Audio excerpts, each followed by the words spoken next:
I wrote JEE Mains first attempt, I failed. Then JEE Advanced first attempt, I failed. JEE Mains second attempt, I didn't clear. JEE Advanced also I didn't clear second attempt. So everyone tries to put out their best moments on the camera, on the social media, and people expect that as an aspirant, I will start drawing motivation from those things like. Unfortunately in India we don't celebrate failure. The word is itself failure. किसी के साथ आप attach कर सकते हो. So CBSE ने एक अच्छी चीज़ करी recently. Now they don't give the tag failure. They're unsuccessful in the exam. Because content ना हम prelims में इतना मगअप करते हैं कि वो आ जाएगा. आपका जो क्वार्टर या अकोमोडेशन बंगलो जो भी मिल रहा है आपकी रैंक के हिसाब से.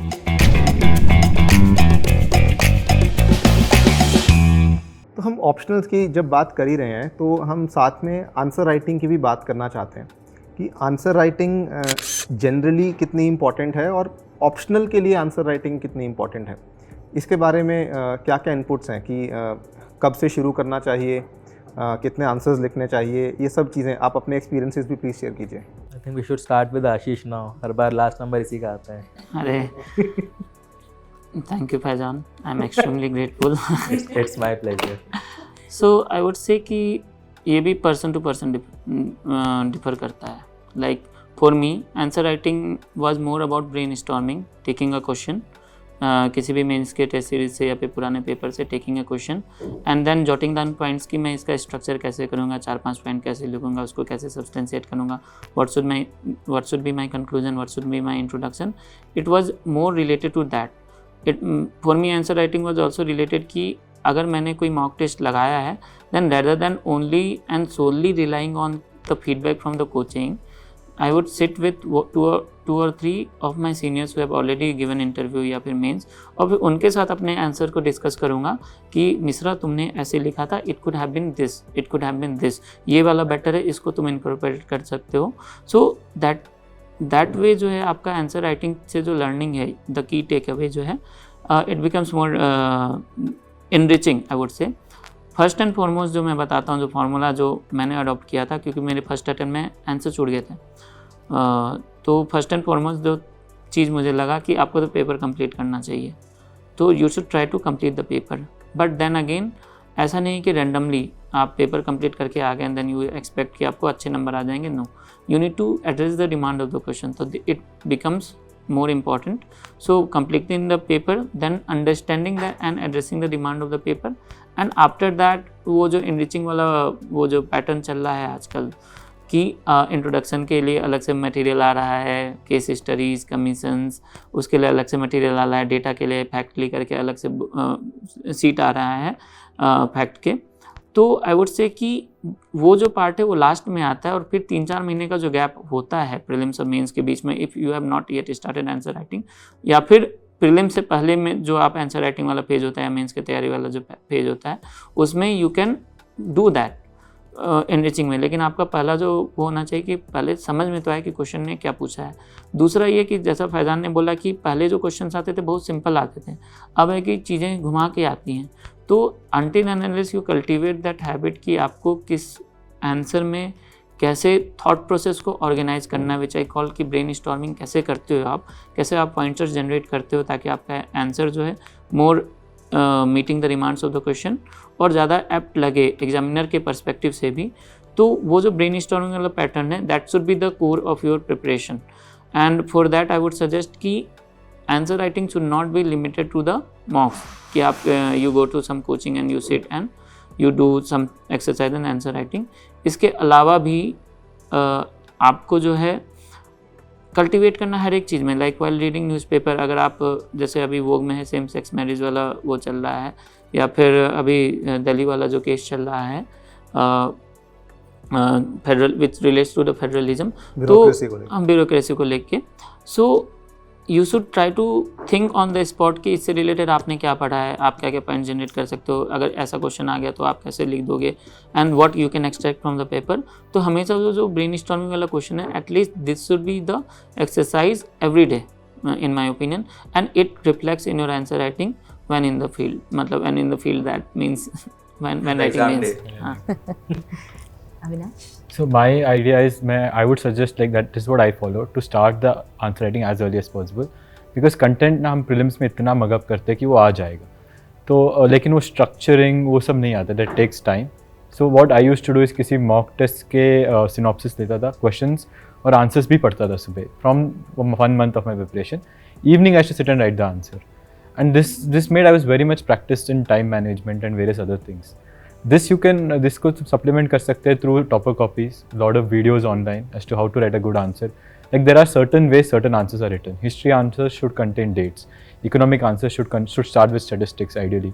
Geography answers should start with technical definitions. If you say same volcano asked in geography is answered differently in disaster management, where you start with a very different aspect of that particular thing. इसके लिए it requires a lot of practice. And daily 5-6 questions, even if you don't, a lot of people have this inertia, they don't start writing because they think that the content is not developed. But if you just read the questions and answers in the morning and just write the answers in the evening, time yourself, I think that will be a good start for answer writing. Ma'am.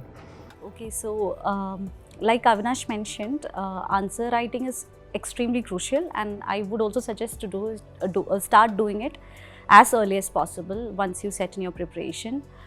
So in my case, I think answer writing was something that I personally enjoyed doing. Like I enjoyed the process of writing. So whenever I get a question, finding the keywords, then in most questions I used to follow the same pattern, finding the keyword, explaining the keyword in the introduction, depending on the subject. Like he mentioned, if it's economics with some statistic, if it's geography with a technical definition.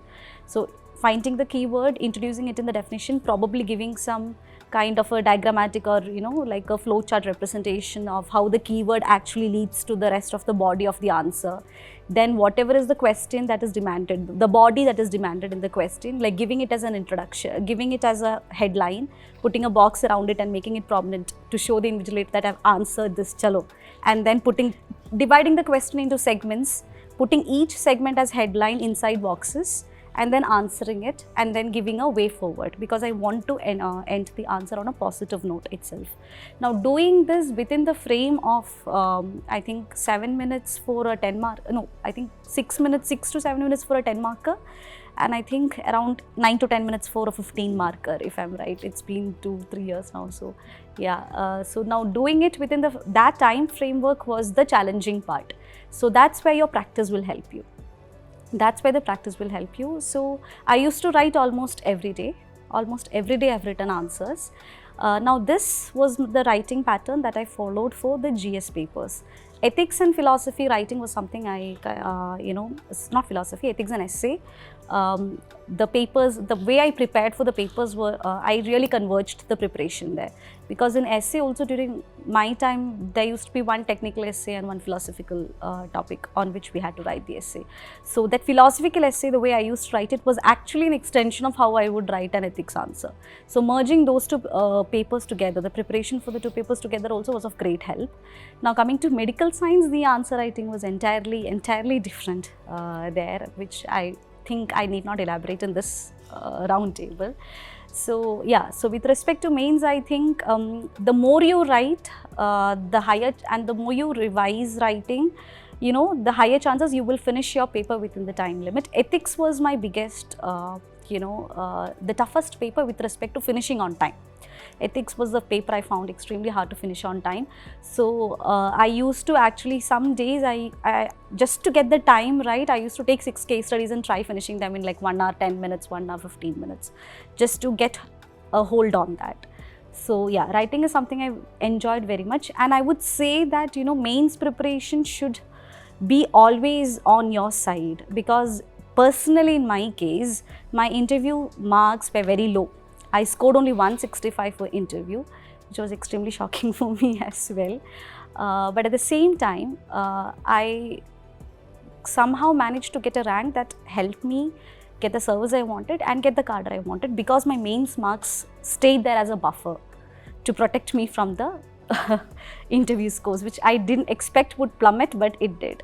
So I think preparation for mains should be like, very much on focus, and content, again, as he mentioned, whatever you study for prelims, you can kind of merge it with your mains preparation also. For example, whenever I used to read Lakshmikant while preparing for prelims itself, I used to converge it with polity in GS2 for mains also. For example, while reading fundamental rights or DPSP, there are aspects to it. There is a philosophical analysis of both these, both these chapters of the Constitution in polity itself, which, if you understand, is good for mains as well. So I used to actually converge my preparation for prelims and mains together. And then writing was actually, I don't know, it was a hobby for me. I don't know how it happened. I generally like writing, but it's good. It's good if you start enjoying the process of writing. That will actually help you a lot with this exam. It's my personal experience. So yes. दोस्तों, क्या आपको video में मज़ा आ रहा है? बस आपके 2 minute लेना चाहूँगा।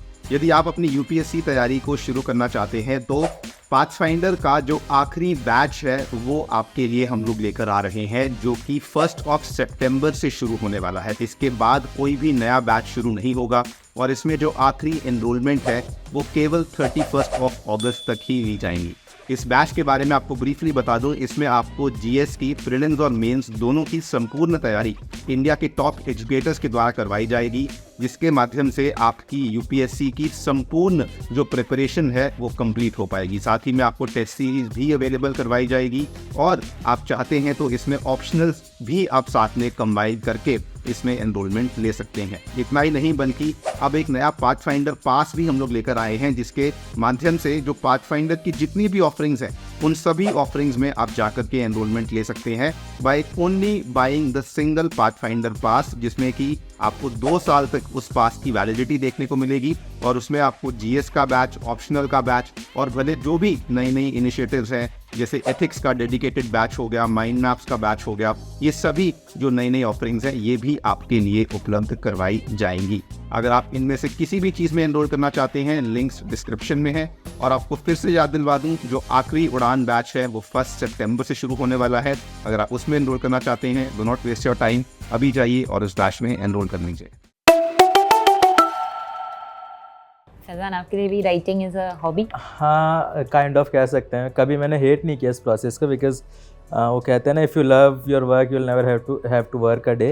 आई agree more than 100% with ma'am कि if you start enjoying the process of answer writing तो आपको बर्डन नहीं लगेगा। प्रॉब्लम किसी का यूपीएससी क्लियर करना है ना करना, I think it comes down to your writing skills, क्योंकि ऑलमोस्ट 2000 मार्क्स का सिर्फ राइटिंग है।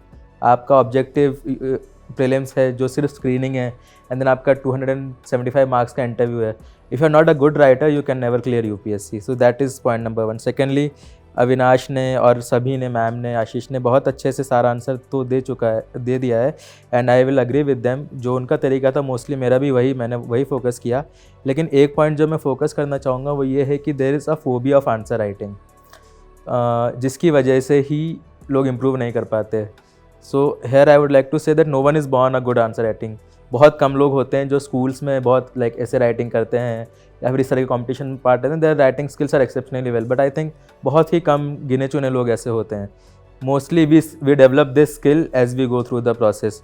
जब तक आप लिखना स्टार्ट नहीं करोगे, वो डर नहीं निकालोगे कि जैसा अविनाश ने कहा कि सिलेबस तो कभी कंप्लीट नहीं होगा, लेकिन हम क्या सोचते हैं एक रिवीजन और कर लेते हैं या थोड़ा ये पूरा पढ़ लेते हैं तब हम लिखना चालू करेंगे।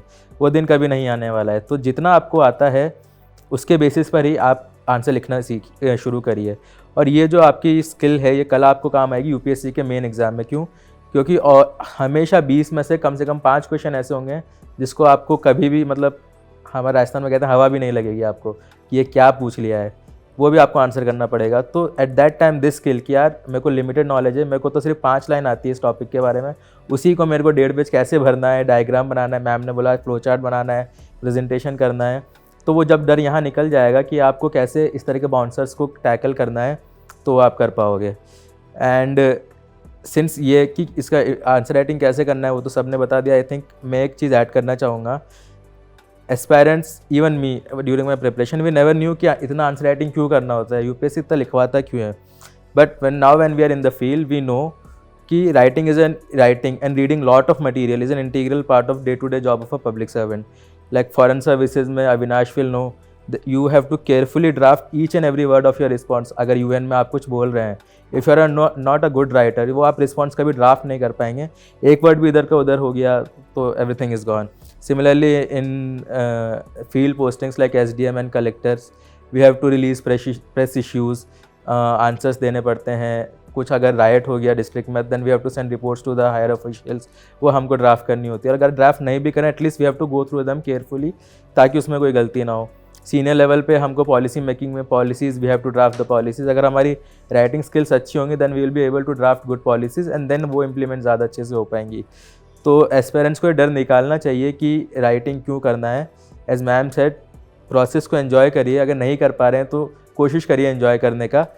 जब तक नहीं करेंगे तो एग्ज़ाम क्लियर करना बहुत मुश्किल चीज़ है। तो these are my 2 cents on the scale of answer writing. I think आपने बहुत ही अच्छा एक पॉइंट बताया, because I think till date I have not never heard this angle of answer writing कि यू नो कि सर्विस में आने के बाद में कहाँ आंसर राइटिंग कहाँ कैसे कनेक्ट हो रहा है, which actually brings me to the very next question. And Ashish, मैं आपसे स्टार्ट करना चाहूँगी कि all through your preparation phase आपने जो कुछ भी पढ़ा या like you know even before that, how do you think now when you are in the service, how is it helping, is it actually helping?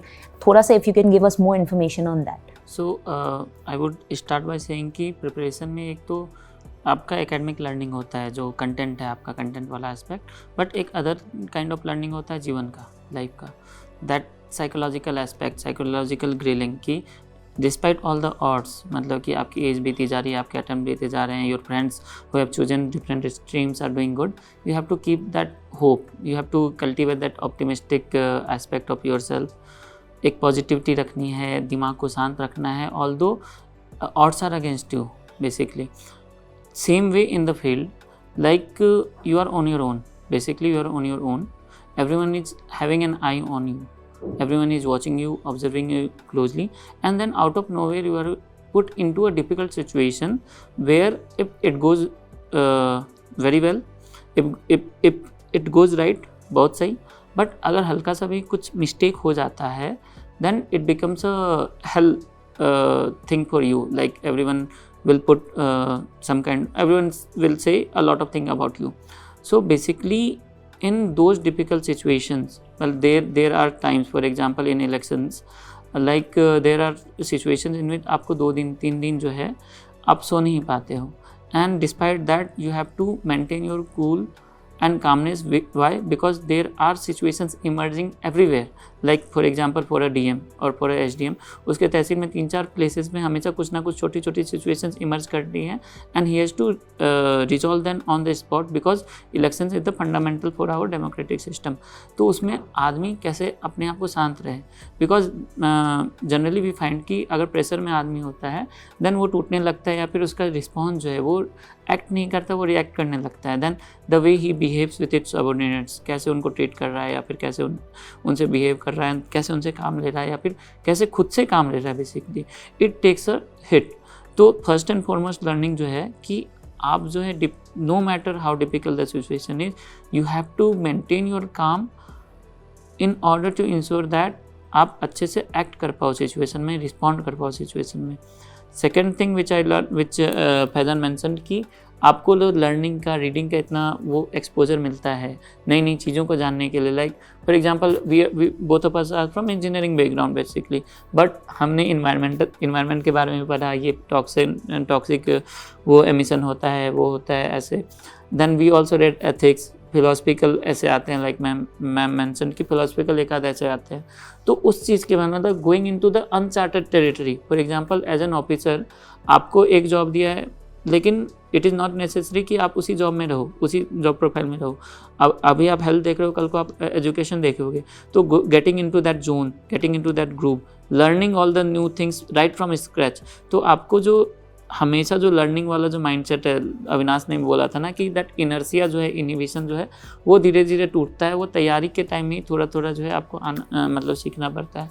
तो इन ऑल दिस सेंस ना I feel कि preparation वाली जो 3-4 चीज़ें हैं, most importantly कि how to look at life in larger picture and at your service in the smaller picture, I would say, वो मतलब कि काफ़ी बड़ा लर्निंग है सर्विस को लेके, आई वुड से। And Avinash, what do you think? All the subjects that, you know, it's a very vast syllabus for UPSC that we all already know.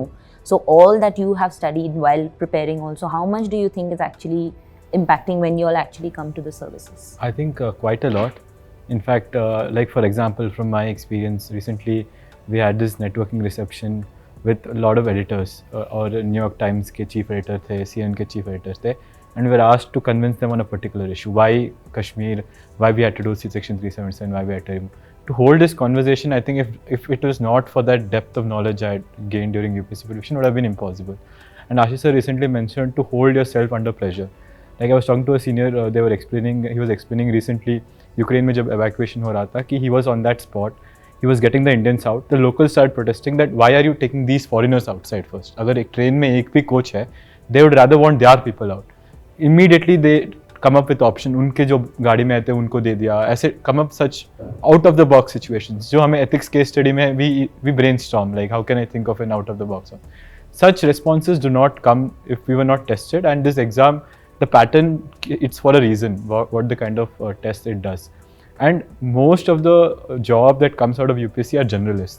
We'll have to process so much varied knowledge and come up with a decision, which is the preparation of UPSC. अभी sirs engineers हैं and फिर भी दोनों they are doing work related to environment and development, and that would not have come if they would not gone through the UPSC preparation. And I think that is why the learning is relevant, and the process how we choose to learn is also relevant, because throughout our service we'll be picking up new things, and we are able to do that because we did this preparation. That is my take. Any thoughts on that, Ashwati? Because your medical syllabus is also a very long course, it's a very long syllabus, and then you come to UPSC, which is also very vast. So how do you think that it creates an impact now that you're already... Okay, so the writing aspect of preparation is something that comes extremely handy, because whenever you see something and you need funds for improving that, always you have to draft a proposal and put it up to the higher authorities or the departments. So while you draft the proposal, whatever you write basically flows into the paper because of the experience you've had with your mains preparation. So you frame it very well, you analyze it very well, the thinking is very strategic and analytical whenever those proposals are drafted. So that is definitely an extension of our mains preparation. Then coming to you know, like even it be like there are so many times when reviews are taken of things that we handle by seniors and politicians. So then we have to sit with everything that we have done or our predecessors have done, and then we have to present it to them very confidently. It can be a very high level meeting with, you know, some of the top bureaucrats in the state or the country chairing it. So, you know, to be able to talk very confidently, again, definitely your personality test preparation is something that will help you. Having that experience is something that will definitely help you here. So yes, preparation does impact the way you conduct yourself as an officer today. Now coming to the medical science aspect of it, which was the first part of your question. Medical science helps in the sense, whenever I do something, I kind of, you know, like one part of my brain automatically processes that how is this a determinant of health as well. Like I automatically tend to think that way. If I'm, you know, for example, we visited some vulnerable SC colonies and we wanted to improve housing there.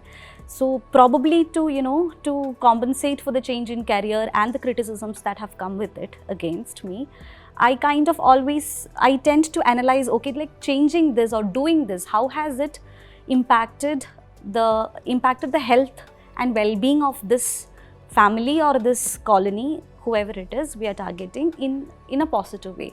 And most of the times I found the answer is positive. Most of the times the answer has been positive. And that's when it hit me that almost everything is a determinant of health, you know, like everything will finally have a positive outcome on health as well. So yeah, for me personally, that is also very gratifying experience. So concluding my answer, everything that I have studied, be it civil service preparation ke liye whatever I learned, be it medical science, everything has had a reflection on things that I do today as a civil servant.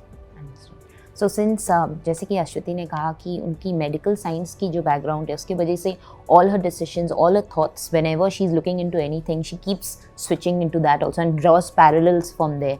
Nizan, आपके लिए भी like your past learnings or the past education whatever you had, and अब जो UPSC की preparation के लिए भी कितना आप देख रहे हो as being used in your service now? I think मेरा जो बैकग्राउंड है इंजीनियरिंग बैकग्राउंड, वो आपको इंजीनियरिंग ना सिखाए लेकिन जीना ज़रूर सिखा देता है. ये मैं सीखा हूँ, एक हर इंजीनियर आपसे एग्री करेगा. लेट नाइट सबमिशंस आपको सिखाते हैं कि कैसे डेडलाइंस को आपको मीट करना है. टीम वर्क, आपको जो ग्रुप असाइनमेंट्स होते हैं, प्रोजेक्ट्स होते हैं, they teach you how to work in a team, they teach you leadership roles. district collector in the district is a leader. He has to lead a team. He has to delegate the work. Engineering से मैंने actually जो academic से वो इतना नहीं सीखा, लेकिन ये जो एक इम्पॉर्टेंट लाइफ स्किल्स थी वो ज़रूर सीखी है. ये मेरे को यूपीएससी का प्रिपरेशन एज वेल एज़ आज मैं जब ग्राउंड पे पोस्टेड हूँ, they help me a lot in overcoming challenges. And I feel education के कोई भी एजुकेशन हो, इवन यूपीएससी का जो भी प्रोसेस है, जो अपन सब्जेक्ट्स पढ़ते हैं, it's takes a tough mental toll on your mental health, because पढ़ाई का आपका दो ऑब्जेक्टिव होता है. एक आपको एकेडमिकली इम्प्रूव करना, आपकी नॉलेज इम्प्रूव हो. दूसरा आपको साइकोलॉजिकली मेंटली एक इम्प्रूव पर्सन बनाना, नॉलेजेबल पर्सन बनाना. यूपीएससी चाहता है कि एक भी आदमी जो सेलेक्ट हो रहा है as an officer, he should be a knowledgeable man, a well read man. He should be able to strike a conversation on any topic that he is thrown upon. तो एक आगे चल के जो सीनियर लेवल्स होते हैं, तब जैसे मैम ने बोला कि हेल्थ उनका था तो मेडिकल साइंस था, तो हेल्थ में उनको बहुत काम आएगा. लेकिन जो सब्जेक्ट्स हम यूपीएससी में पढ़ते हैं, लाइक ज्योग्राफी, एनवायरनमेंट, एनीथिंग, हमको कभी भी कोई भी मिनिस्ट्री का चार्ज दिया जाएगा, obviously this knowledge will be very handy at that time. लेकिन फील्ड में जब हम अभी काम कर रहे हैं, like for example optional anthropology, my optional is anthropology, so we learn how to approach people, how to tackle problems, like 2 groups में डिस्प्यूट है, आप एक डैम बना रहे हो या कोई भी रिजर्वायर, इस तरह का कोई डेवलपमेंटल प्रोजेक्ट है, लोगों को वहाँ से डिस्प्लेस करना है. हाउ विल यू डिसाइड कि उनकी जो मांगे हैं उनको भी कंसिडर करते हुए उनको एक पैकेज दिया जाए, कैसे उनको आप रिहेबिलिटेट करोगे, कैसे आप रीसेटलमेंट करोगे. लाइक फॉर एग्जांपल तेलंगाना में आज के टाइम में a lot of irrigation projects are going on. उसमें I am seeing on the ground कि during this construction when people have to be displace, because एक रिजर्वायर जो 3000 लोगों के गाँव को खाली करवा के 3 लाख लोगों को इरिगेशन का, सिंचाई का पानी पहुंचाएगा. So how to convince them to leave their ancestral places. This is also how we learn through this process of UPSC, specially through my optional in anthropology. And जो आपका प्रोसेस है यूपीएससी का, आपको मेंस के 3 दिन में आपको 6 exam लिखने होते हैं. 3-3 घंटा आपका हाथ दुख जाएगा. आपको सुबह आप हिस्ट्री, ज्योग्राफी, फिर दोपहर में आपको IR का एग्ज़ाम लिखना है, फिर अगले दिन आपको इकोनॉमिक्स, देन सिक्योरिटी, देन आपको एथिक्स लिखना है, देन ऐसे लिखना है, फिर हिंदी, इंग्लिश, फिर ऑप्शनल. तो आपके दिमाग को बिल्कुल लास्ट लेवल पे लेकर जाके इतना मेंटल स्ट्रेस दिया जाता है. ये मेरा पर्सनल ओपिनियन है. सो दैट जब आप फील्ड पे रहते हो, लाइक आशीष ने मेंशन किया, this things become easy for you. Like अगर कभी आपके डिस्ट्रिक्ट में कोई रायट हो गया या लॉ एंड ऑर्डर का सिचुएशन हो गया, you will not panic under those situations because you've already gone through the stress during the preparation itself. कि मेरा सिलेबस कंप्लीट नहीं हुआ लेकिन कल प्रीलिम्स है, कैसे उस स्ट्रेस को हैंडल करूँ. वही स्ट्रेस, उससे बहुत ज़्यादा स्ट्रेस होता है, लेकिन ये जो छोटा छोटा स्ट्रेस का क्यूमुलेटिव इफेक्ट होता है, आई थिंक वहाँ आपको बहुत कुछ सीखने को मिलता है. तो obviously I am very thankful कि although it's a cliche statement, आज मेरा एग्ज़ाम क्लियर हो गया तो मैं कह सकता हूँ यूपीएससी ने बहुत कुछ सिखा दिया मुझे. शायद नहीं होता तो मैं इसको एक नेगेटिव तरीके से लेता, तो कुछ नहीं सिखाया, क्या हुआ 5 साल मेरे बर्बाद हो गए. बट आई थिंक मेरे 2-3 फ्रेंड्स हैं, they are doing exceptionally well in their jobs and they always say कि हाँ, मतलब एग्ज़ाम क्लियर नहीं हुआ although, but they have come out of the process as a better human being, a very knowledgeable human being. And in their offices also वो किसी भी topic पे बात कर सकते हैं, किसी भी एरिया को एड्रेस कर सकते हैं, and that leaves their colleagues in of them. तो I think these are the advantages of the entire your graduation as well as your UPSC preparation, which goes along with you till the end of your career. It really helps us with multitasking. Yes. Also, like you can carry on different things at the same time. Yeah. I think जो ये पूरा preparation का process है, कई बार हमारे पास questions आते हैं कि यूपीएससी को ये चेंज होना चाहिए, बच्चे बोलते हैं कि ऐसा नहीं होना चाहिए. I think we can now agree कि जो पूरा का पूरा प्रोसेस बना हुआ है, ये इतना वेल डिफाइंड है, वेल स्ट्रक्चर्ड है कि इसमें कुछ भी चेंजेस आई थिंक लाने की ज़रूरत नहीं है. ऑनेस्टली तो मैं नहीं बोलूँगा कि ज़रूरत नहीं है, बिकॉज हो सकता है 10 साल बाद कोई कमेटी आके बोले कि ये चेंज कर दो, तब हम ही शायद बोल रहे हो कि अच्छा डिसीजन लिया है, because obviously we'll have to defend the government decision. But current statement I think always there is scope for improvement. Like optional, पहले 2 ऑप्शनल थे, लोगों को लगता था सही है, अब एक ऑप्शनल है, पीपल स्टिल थिंक एक भी नहीं होना चाहिए. UPSC, because see according to changing times you need to have some exam to clear the people. आप ये नहीं कह सकते कि यार ये ही क्यों कर रहे हो. लाइक एक अच्छी स्टोरी मैं आपको सुनाता हूँ कि 5th यूपी में डाकिया का एग्ज़ाम हुआ था. डाकिया का रिक्रूटमेंट करना था पोस्टमैन को. आज से 30 साल 20 साल पहले उसका क्वालिफिकेशन होता था आपको साइकिल चलानी आनी चाहिए और आपको पढ़ना आना चाहिए कि आप लेटर पे पढ़ सको किसको लेटर आपको देना है. लेकिन आज के टाइम में for whatever reason situation ऐसी हो गई है कि BTech, MBA, PhD scholars apply कर रहे थे उस जॉब के लिए, तो क्राइटेरिया चेंज नहीं हुआ था, बट अब इतने लोगों ने आपने अप्लाई किया, so they have to introduce a specific exam to recruit a postman for that thing. तो ये सिर्फ एक क्लियरिंग प्रोसेस है, एक स्क्रीनिंग प्रोसेस है। अभी मैं इस लेवल पे इतना एक्सपर्ट नहीं हूँ कि मैं अपना ये दे सकूँ कि क्या हटाना चाहिए, क्या लगाना चाहिए। ऑलवेज सबका अपना अपना ओपिनियन होगा, बट अगर UPSC की एक जो इतना बड़ा लेवल पे कमेटी बैठती है, सीनियर ऑफिसर्स होते हैं, ब्यूरोक्रेट्स, पॉलिटिशियंस, सोच के कोई डिसीजन लेते हैं कि this should be the process for the time being, I think उसमें जो थॉट प्रोसेस गया है that should be respected. And yes, they take into account the what you say reviews of the students also. Like students ने बोला CSAT को count मत करो merit के लिए बिकॉज इंजीनियर्स को अनड्यू बेनिफिट हो रहा था। UPSC एक्सेप्टेड दैट एंड उसको स्क्रीनिंग के लिए एक बना दिया, सिर्फ आपको सिर्फ एग्ज़ाम क्लियर करना है, मेरिट में काउंट नहीं होगा। तो ऐसे ही अगर स्टूडेंट्स का, एस्पिरेंट्स का कुछ शंकाएं हैं इस चीज़ को लेकर, उनको लगता है कि UPSC को कुछ करना चाहिए, तो obviously there is a very due process that is being followed. And अगर होता है तो maybe in the coming futures we will always see some और द अदर चेंजेस, बिकॉज आज से 30 साल बाद शायद IAS रहेगा, लेकिन मे बी हम मेंस के इतने लंबे लंबे आंसर नहीं लिख रहे होंगे क्योंकि AI आ चुका होगा। The technology is so much disruptive. तो yes, change has to be always be welcome, and हमको अब उस चेंज के हिसाब से बदलना पड़ेगा, सो दैट ये जो प्रोसेस है IAS का सर्विस है, इसकी इंटीग्रिटी मेंटेन रह सके। Totally agree with Faizan. Like we never know what is coming towards us, और फिर especially in this digital age, the pace and the rate of transformation is immense. So we never know कि pattern क्या रहेगा, कैसा रहेगा. And obviously I personally believe कि we are too small people, like we are just about to begin our careers, and these decisions are usually taken up by top officials with inputs from different sections. So I don't think that it will be justified for us to comment anything about the pattern of the examination here. That's all. So next question जो कि हम हमारे panel से पूछना चाहते हैं, सो UPSC 2022 की जो परीक्षा हुई थी उसका final result just recently release हुआ है। एंड जैसा कि हर साल होता है, बहुत सारे एस्पिरेंट्स जो कि बहुत मेहनत करके इंटरव्यू तक पहुंचते हैं, इंटरव्यू कॉल का इंतज़ार करते हैं, लेकिन बहुत सारे एस्पिरेंट्स का सिलेक्शन अल्टीमेटली नहीं होता है, फाइनल लिस्ट में नाम नहीं आता है। सो उन एस्पिरेंट्स के लिए आप लोगों का क्या मैसेज है, बिकॉज़ आप लोग भी इस प्रोसेस से गुजर चुके हैं। आशीष सर के भी एक पहला इंटरव्यू कॉल आया, लेकिन पहली बार में सिलेक्शन नहीं हुआ। आपके केस में भी जैसे आपने मल्टीपल टाइम्स अटेम्प्ट दिया, तो उनके लिए क्या मैसेज देना चाहिए और क्या हमें कोई प्लान बी कंसिडर करना चाहिए, नहीं करना चाहिए, इस पे प्लीज़ हम लोग बात करना चाहते हैं। आई वुड जस्ट से कि एक एक्सपेक्टेशन रहती है, many people will make it into the list, too happy for them, but many others who are more equally deserving might not make it into the list.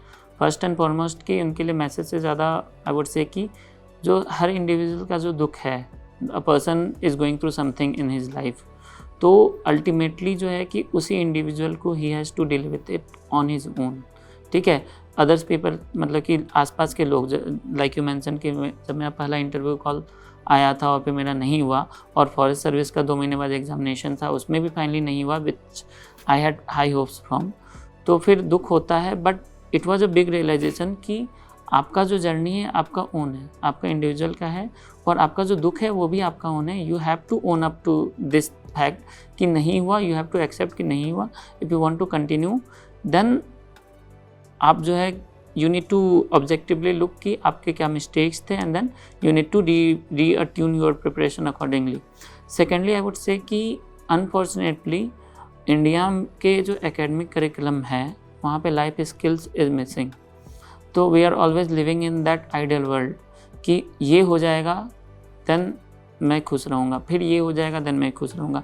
Many of them who will be making it into the list, उसमें ये भी है कि many will not gate IAS, many will not gate IFS, मतलब कि बहुत लोगों की फर्स्ट प्रेफरेंस IFS होती है बट उनको नहीं मिलता है, they might end up getting IPS, many Aspire for IPS but they might end up getting other service. तो फिर यह है कि एक मोमेंटरीली खुशी मिलेगी उनको 3 दिन 4 दिन की, फिर से एक दुख मिलेगा।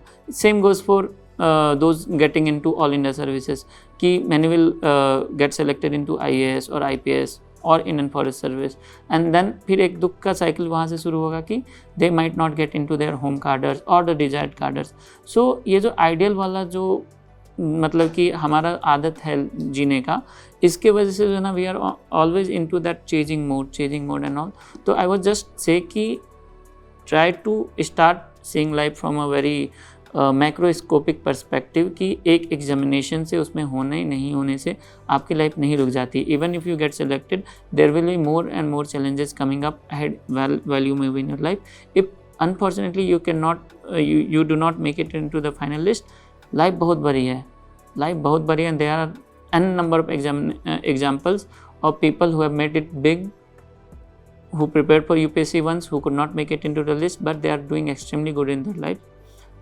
Similarly, there are other examples of people who made into the list, joined the service, left the service midway, and then they are also doing extremely good. And then there are people who made into the service and they are also doing extremely good in their life.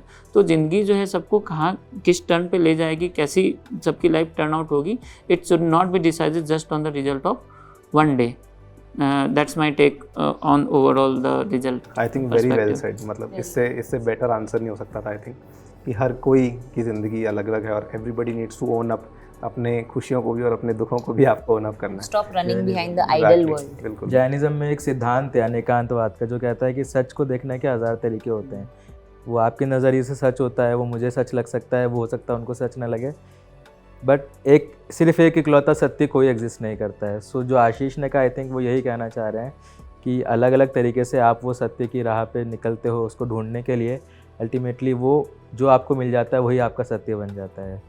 But हम panel से बाकी panel के भी inputs लेना चाहेंगे. I think for you it was the first attempt, right? And so ये question शायद उनके लिए exact ना set हो, but I'm sure. The point is that I gave this exam with some of my friends जिनका नहीं निकला, and I would never say that I'm better than them in any aspect or I put more effort than them. So there is some amount of subjectivity in this exam, that is a given, and I really know that they will clear this exam at some point in time. So वो confidence है कि that kind of, because look at the selection is so few and the applicant is so more कि there is margin of error. Like even if you're the best, you might not get selected.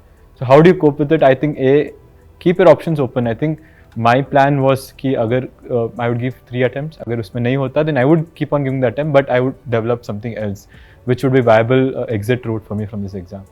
And that's one good way to look at it, because इस exam के लिए after a point you can do other thing and still give the exam, because once you have a strong foundation, you have strong notes ready, you can keep getting back to it. Initially it might take 6 months for prelims, and then after 2 attempts it will take probably 3 months you can prepare, and after 1 month you can prepare. So be ready with that exit route where you develop your skills, where you can go work somewhere else, and that will also give you the confidence. Some people I know ki 5th attempt mein, when the exit route is ready, they clear the exam and they have gotten in. And there are people in my service, they are my batchmates in our service who have done that. So sometimes किस्मत भी खुल सकती है, तो be hopeful and give another attempt. Even हम भी as educators बच्चों को यही बोलते हैं कि अटेम्प्ट्स तो डेफिनेटली आपको देने चाहिए, और अगर 3 में भी आपको लगता है कि अब मतलब आप प्रीलिम्स मेंस तक नहीं पहुंच पा रहे हैं, देन आपको फिर प्लान बी के बारे में सोचना चाहिए, which is a more practical and rational approach. Ma'am आपकी इस पे क्या राय है? So the plan B was always there, so I had like something to fall back on, so that did give me a sense of security for sure. But at the same time, as I mentioned, like I failed prelims twice, so that was definitely very disheartening, and there were times when I questioned myself, my choice of giving this exam, because most of my MBBS batchmates were clearing NEET PG and doing the first year of their post graduation by then. So when you see that people who were with you have gone far ahead and you're still in the same place, it disheartens you. It's normal. So like how to take it is what I think the 3 of them very beautifully they've mentioned it. I wish I could take it as easily, not as easily, as smartly and practically back then, but I couldn't.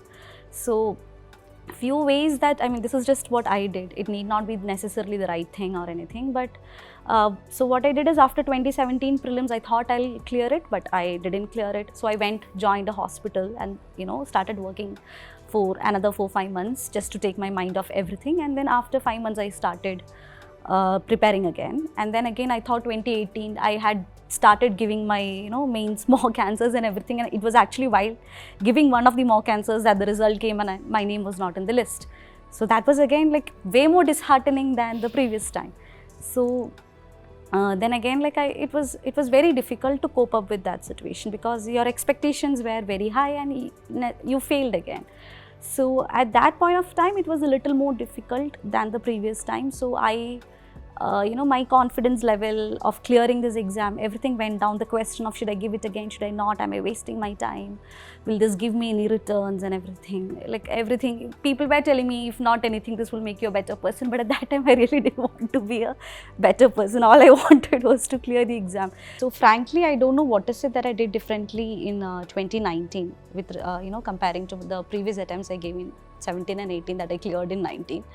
So I truly believe that there's a dash of luck that really supports an aspirant, and it's very difficult to figure out how to be lucky. So I think in one of my conversations with my mom, she told me, the more hard you work, probably the more lucky you will become. So I just went with that. I think ma'am very nicely put. दो बातें जो कि हम ma'am की perspective से लेना चाहेंगे. पहली बात तो ये कि जब इन्होंने 17-18 में फेलियर देखा प्रीलिम्स में, उसके बाद she did not hold back. सबसे बड़ी बात तो इन्होंने अपनी मेंटल हेल्थ पे काम किया, क्योंकि ये मेंटली अफेक्ट हुई, जो कि बहुत नॉर्मल है. ऐसा कोई जो भी इंसान जो भी पेपर की तैयारी कर रहा है, अगर प्रीलिम्स या मेंस में क्लियर नहीं करता है, अगर उसका क्लियर नहीं होता है तो कहीं ना कहीं उसको दुख होता है. और मैम के केस में वही हुआ. But she went on and took therapy for that, because उनको लगा कि इससे समाधान हो जाएगा, और उनके केस में ये वर्क करा भी. एंड सेकेंडली, जो मैम ने बात कही कि इस एग्ज़ाम में लक का भी एक फैक्टर होता है, तो ये भी एक चीज़ आई थिंक सारे एस्पिरेंट्स को समझनी चाहिए कि येस, हार्डवर्क आपके फेवर में काम करेगा, बट कहीं ना कहीं लक भी आपकी फेवर में काम करना चाहिए, सो दैट आपका नाम फाइनल लिस्ट में आए. लास्टली हम फैज़ान सर का भी कुछ इनपुट ले लेते हैं कि honestly if it comes to UPSC तो I may not be the right person, क्योंकि सेकेंड अटेम्प्ट में आई क्लियर द एग्ज़ाम. हाँ, उससे पहले जाए तो I had a lot of string of failures in my life. मैं स्कूल में अच्छा था पढ़ने में, मतलब अबव एवरेज बोल सकते हैं. But then I wrote JEE mains first attempt, I failed.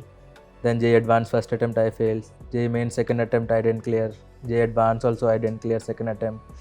Then there were other engineering exams that also I didn't clear. Then I fortunately cleared some state level exam. Then I got admission to state level university, Rajasthan University. From there I did my BTech.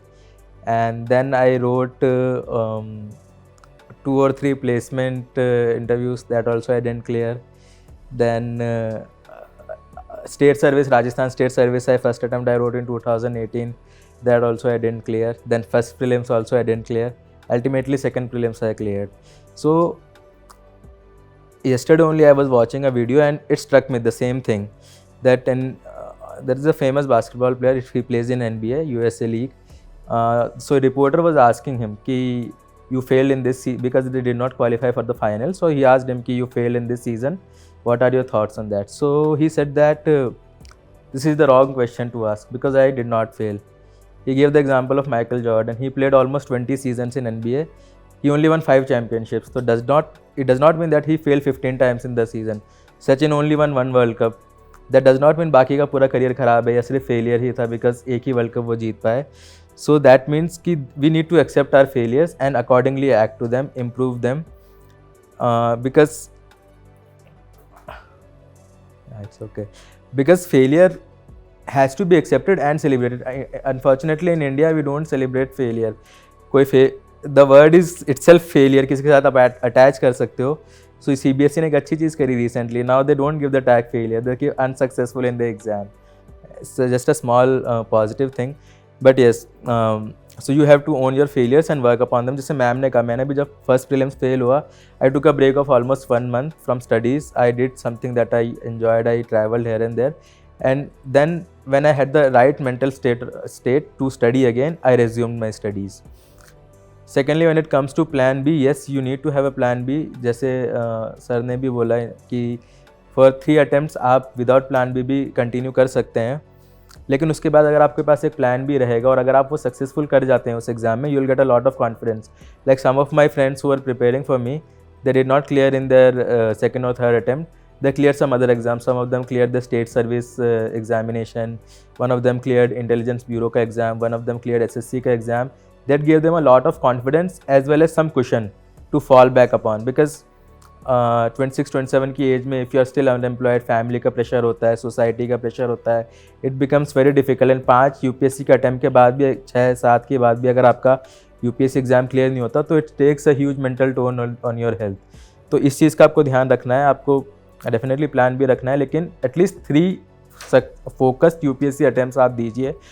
और अगर आप बिल्कुल ही जैसे prelims से clear नहीं हो रहा है तो शायद 4th भी दे सकते हैं, लेकिन हर बार इंटरव्यू में जाकर अगर आप रुक जा रहे हैं तो then you need to plan for something so that आपके पास फॉल बैक करने के लिए एक ऑप्शन रहे.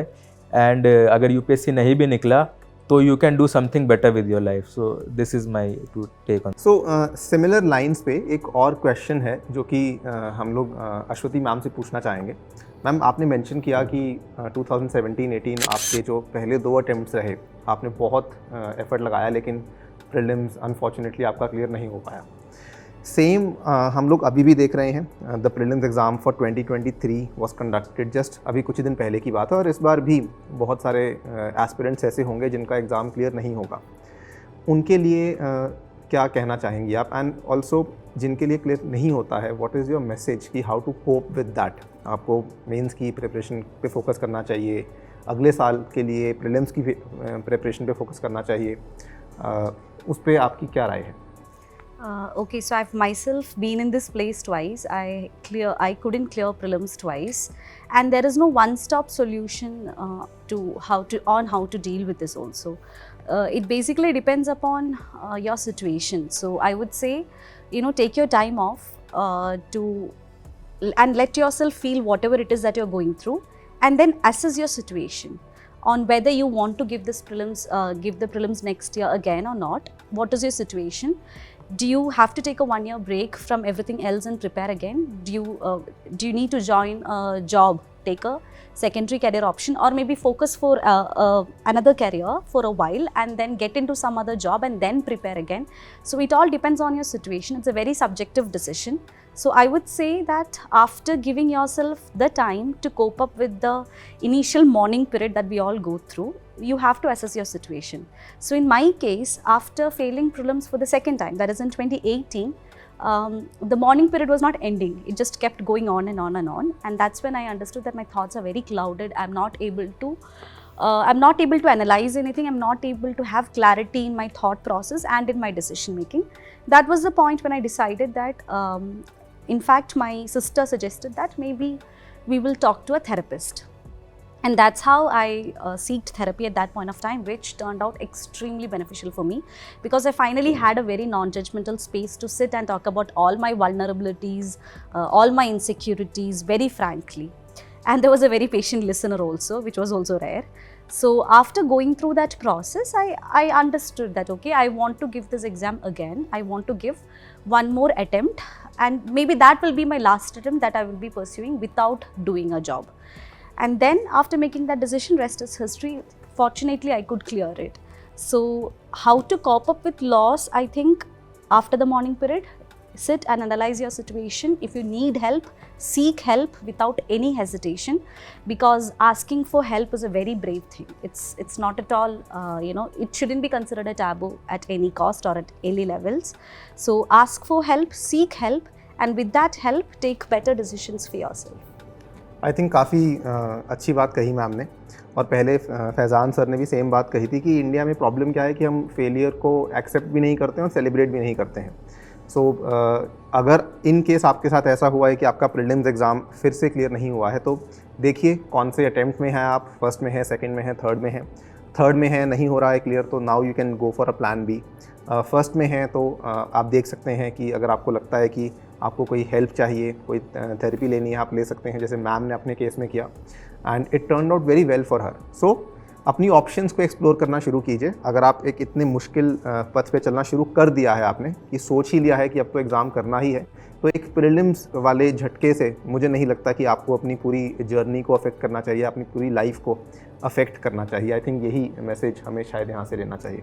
आई थिंक एक और चीज़ जो मुझे इस फैज़ान सर आपने कहा, अश्वती मैम आपने भी कहा है, so one thing which I am getting from this also is that एक बार वो जो let's not use the word failure, unsuccessful attempt जो हुआ था, उसके बाद में जैसे फैज़ान आपने कहा you went away for a holiday, आपने भी थोड़ा टाइम ले लिया, you went into the hospital. I think another thing which you can do is you can get yourself involved in some activity और सम सोशल कॉज जो थोड़ा आपको busy रखता है। Which brings me back to Ashish, मैं आपसे जानना चाहती हूँ, I know there was a very special project in the past that you had worked in also, तो मैं थोड़ा सा चाहूँगी अगर उस प्रोजेक्ट के बारे में आप सब हमारे जितने भी व्यूअर्स हैं, जितने एस्पिरेंट्स हैं, उनको भी थोड़ा बताओ what that project was all about and how does it feel because I know there are many people from that project who are now placed in different places working, वो देख के क्या feel आती है, so if you can share. So although I am a bit hesitant in talking about those things because मतलब एक I don't want to highlight these things, but actually it was a very good project. Basically what I felt like in India, people are from different economic categories, at the same time they are also from different social backgrounds, and in general if we pick up any random person, so his thought process is like everyone is judging in others in some way or other. So the place where I was working, it is based in Varanasi. It's near Madhwari area of the Varanasi. So it is one of the oldest red light areas of Varanasi, and historically it was a trading in Varanasi was an important route along the trading path. So basically it is one of the largest red light areas. So the people who are involved as workers there, the ladies who are involved as workers there, so sometimes they get into pregnancy and they have many children and there.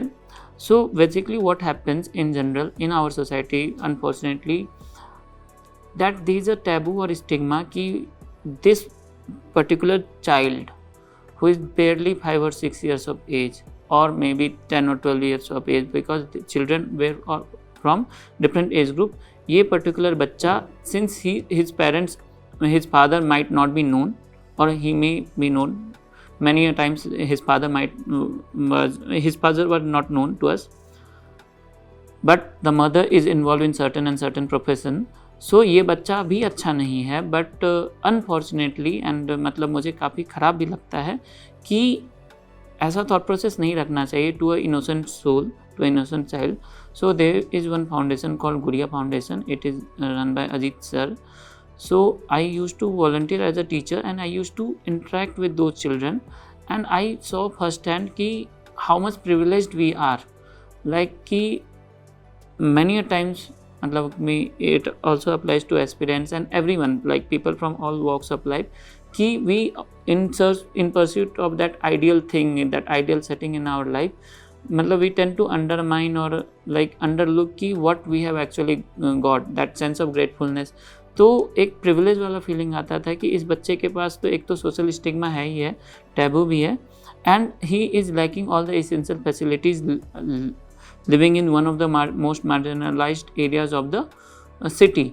तो I fortunately I got a chance to work with those kids. I interacted with them. मैं उनको science पढ़ाने जाता था, कभी कभी practical experiments करने जाता था कि साइंस के कुछ प्रैक्टिकल एक्सपीरियंस, सोलर पैनल्स बनाना या फिर वो Archimedes principle, since we were from technical background. So उस दौरान मुझे रियलाइज़ हुआ कि there is a lot that can be done, but first of all we need to look people from a different mindset. जो judgemental mindset होता है in general, that should be shunned, and we need to look at people in a very objective way, why they are behaving in a certain way, उनसे कैसे interact करना है. and lastly I will again mention कि हर व्यक्ति के अंदर एक potential होता है, एक अच्छाई होती है. लाइक स्वामी विवेकानंद said कि there is divine potential in every individual. तो it completely changed my perspective. Even now when I am talking about this, that's why मतलब in the beginning I said कि मैं उतना बात नहीं करना चाहता, because it still give me chills, and that मतलब कि एक अंदर से it fills my heart with that compassion भी है, फिर ख़राब भी लगता है। तो इमोशंस इज ऑफ मतलब कि डिफरेंट शेड्स। और मतलब I hope that we as a society evolve in a much better direction, कि लोगों को जेन्युइनली समझ पाएँ, और अगर समझ नहीं पाएँ तो एटलीस्ट ट्राई कर पाएँ कि उनको समझने का कोशिश कर पाएँ हम लोग सोसाइटी को। And that person can be from any background, social और economic background, and there should be no barrier कि मैं ऐसा हूँ, आई एम प्रिविलेज्ड, या फिर मेरे पास ये है, I am sitting at this post, और ये व्यक्ति इस पोस्ट पे है, so there is a gap between. नहीं, मतलब society, I hope that someday, and I'm sure, I'm positive that someday the society will evolve to that platform जहाँ पे सब लोग जो है हार्ट टू हार्ट जो है without judging, without any prejudice, without any बायस लोगों को समझने का कोशिश कर पाएँ। That's such a great thought and Yes. it's a great thing. Actually, so एक we have had a long discussion. एक आखिरी सवाल मैं पूरे पैनल से ही पूछना चाहूँगा। I would like to have the inputs, specially Ashwathi ma'am के, सिंस इनका सर्विस का टेन्योर इस पूरे पैनल में सबसे ज़्यादा है। तो जनरली एक परसेप्शन होती है कि एक आईएएस की लाइफ या फिर एक मतलब ऑफिसर की लाइफ जो है बहुत ही फैंसी और बहुत ही ऑसम होती है। तो उस परसेप्शन को थोड़ा क्लैरिफाई कीजिए कि क्या ऐसा है कि is it a very very fancy life, और मतलब how is it exactly? I don't think so.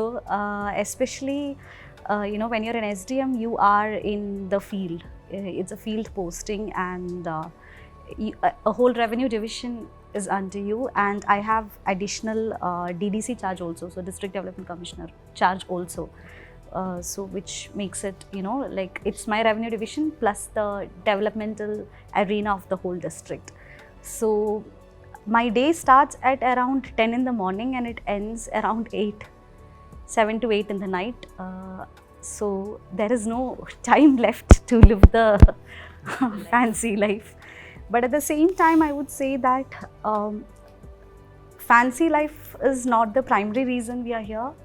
The primary reason is definitely service.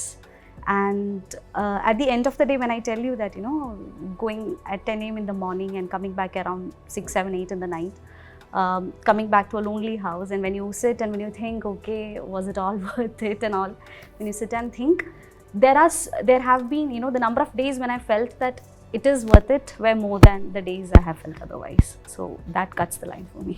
Faizan, आपके लिए?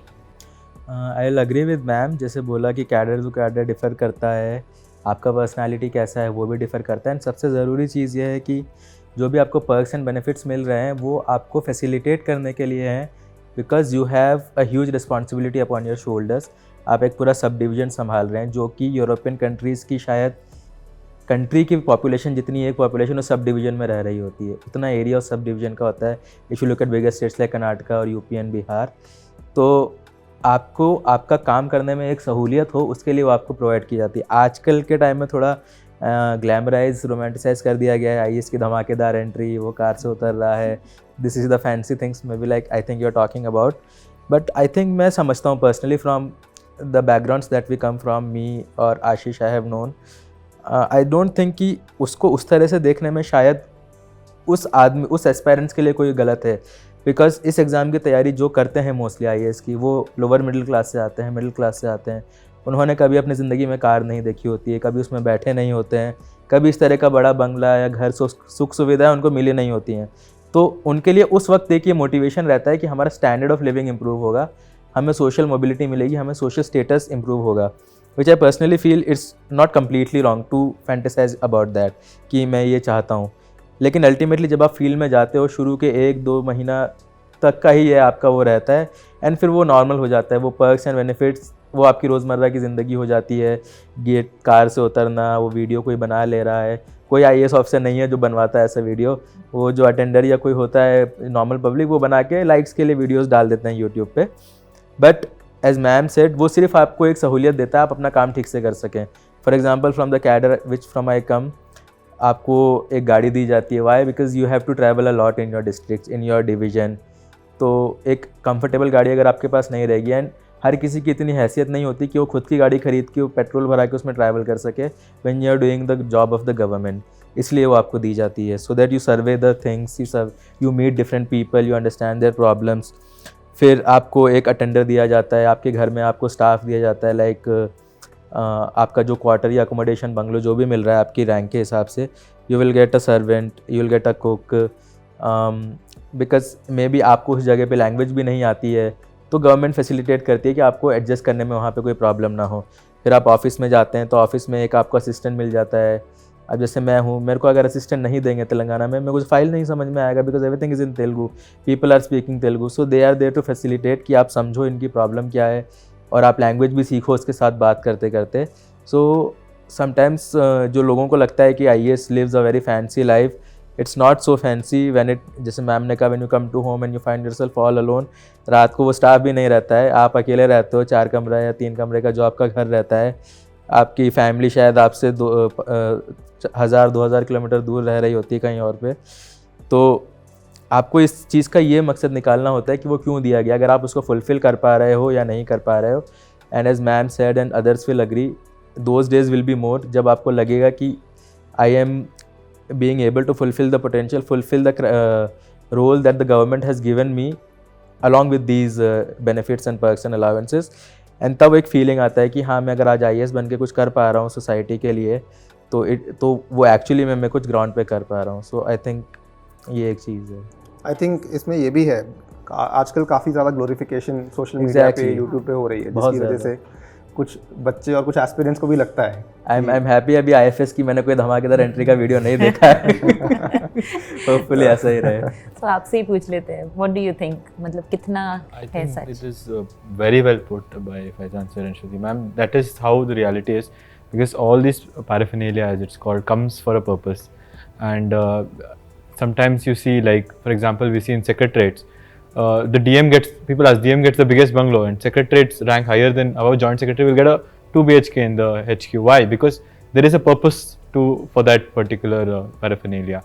And as sir said, after a while, most of this becomes very normal, and you cannot go to the exam thinking that, because I think most of us have come here sacrificing good careers in private or business. I think the amount of effort you put in this exam, and considering the success rate in this exam, you put anywhere else, you are destined to get a good quality of life.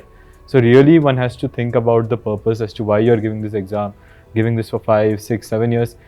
The real driving force should be there, and I think for me that was very clear. It was I personally, I think that is why I had this satisfaction. Even if I don't clear, I'll find avenues to do what I want to do, and that will give real clarity to anyone. I think that's my take on this. आशीष, आपका closing take? I totally agree with everyone. They have aptly summarized that in this age of social media, like in social media, on their Instagram or Facebook account or even the YouTube account, everyone, every channel, every individual, people, there are many selected candidates also, so everyone tries to put out their best moments on the camera, on the social media, and then those things, it is a habit that those things generally get cultivated into reels. And people expect that as an aspirant I will start drawing motivation from those things, like धमाकेदार entry वाली video हो गई, या फिर काम करते हुए video हो गई, फील्ड में आप इंटरेक्ट कर रहे हो, you are surrounded by 10-15 police personnel and all. So after a while those things start looking normal. That is the basic human psychology. Like for example, जब हम शुरू में वो बटन वाली नोकिया यूज़ करते थे, it was so much like बहुत अच्छा लगता था. लाइक आप एक छोटे से फ़ोन से आप कहीं भी छुप के बात कर रहे हो and all, and specially for and then you got Android phones. फिर उसमें अच्छा लगा कि आप जो है फ़ोटो ले सकते हो, नेट सर्फ कर सकते हो, and then you move on to the iPhone, and then फिर आपके लिए वो आईफोन भी नॉर्मल लगता है. Same goes with the perks, the perfect things which you get into the service to assist you. Basically it is there to assist you. For example, अगर आप खुद से खाना बनाने लग गए तो it usually takes 1 hour in the morning, 1 hour in the night, and then if you end up working late in your office like till 8 or 9 o'clock in the night, then एक टेंशन भी आपके दिमाग में रहेगा कि खाना भी बनाना है जाके. So it is a possibility कि आप वर्क पे भी अच्छे से काम नहीं कर पाओ. तो it is just there to facilitate you. It is not a part and parcel to glorify your existence in the district. You are just there to deliver on certain goals and roles assigned to you, and these things will end up facilitating you, nothing more, nothing less. That's my overall take on this. I think जो ये social media पे जैसे हम glorification की बात कर रहे थे, ये रियलिटी भी नहीं है, बिकॉज वो धमाकेदार एंट्री तो शायद 1 मिनट की होती है, बट बाकी जो पूरे दिन का काम है उसमें कोई धमाका नहीं होता। उसमें कोई धमाका नहीं होता। राइट। तो इसी धमाका वाली एंडिंग में हम सीरियसली इस एपिसोड को एंड करते हैं, because I know all of you all have a lot of things which are also in your agenda which you all have to complete, but फिर भी from the entire team I would like to thank each one of you कि आप यहाँ पे आए, आपने अपना time दिया, for all the learners and aspirants who are watching.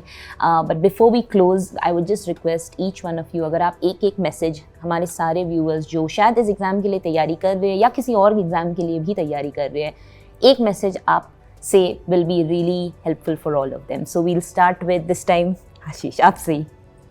Specially sir उन एस्पिरेंट्स के लिए जो नए आए हैं।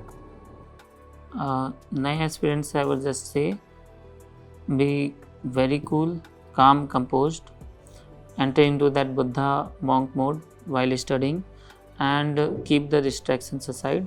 And secondly, also understand कि this examination is not only about mugging up things or academics या फिर syllabus complete करना, it is also about understanding life. तो there will be challenges, there will be tough times coming. आपके साथ वाले दोस्त जो हैं इन अ कोर्स ऑफ 2 और 3 years में might end up in good positions, और फिर आप वहीं पे तैयारी कर रहे हो। This things are harsh realities. So आपको जो गेम है, जो यूपीएससी का जो गेम है, एग्जामिनेशन है, just understand and see it objectively कि this things might come your way, so you have to be mentally prepared to face this things. Thank you. Avinash, आपका I message? would like to end with Ashish sir said, be cool, calm and composed. I would also add consistent, because this preparation is also with, you need a lot of consistency while preparing. And once you get in, don't forget the reason why you started, because I see a lot of people coming into the academy, they totally forget that why they are here, what is their objective. So that should not happen, and that's it. I think keep that bigger reason why you're here in mind. Shruti? Message would be an extension of what I said earlier. Always be brave enough to ask and seek help. It can be help in understanding the exam, help in understanding the syllabus, help in clarifying your own thoughts. It can be any kind of help, but always be brave enough to ask and seek help. My last thing would be to always have a plan. It said that if you are failing to plan, then you are planning to fail.